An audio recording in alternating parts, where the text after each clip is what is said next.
আজকে মোরলা মাছের সর্ষে জিরে দিয়ে একটা ঝাল করলাম। বেশ ভালো সাইজের মোরলা মাছটা ছিল। মোরলা মাছ ভালো করে নুন, হলুদ আর একটু লেবু রস দিয়ে ধুয়ে নিলাম। তারপরে নুন হলুদ মাখালাম, মাখিয়ে সর্ষের তেলে ভেজে নিলাম।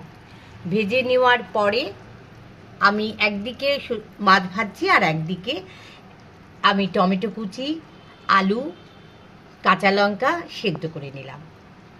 মোরলা মাছ ভাজা হয়ে গেলে আর তুললাম না, ওই তেলের মধ্যেই এই আলু, টমেটো, কাঁচা লঙ্কা সব একসঙ্গে দিয়ে দিলাম।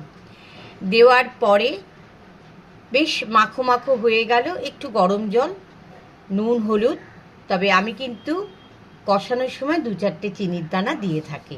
মিষ্টি কিন্তু একদম হয় না, ঝাল হয়, খেতে অন্য রকম লাগে, করে দেখতে পারেন। তারপরে আমি কি করলাম, এই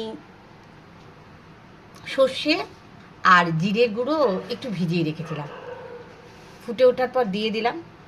সর্ষের তেল একটুখানি 2-1 ফোঁটা দিয়ে নাড়িয়ে চাড়িয়ে নামিয়ে নিয়ে গরম ভাতে সঙ্গে একটা কাগজি লেবু আর অথবা গন্ধরাজ লেবু খেয়ে দেখুন, ভালো লাগবে।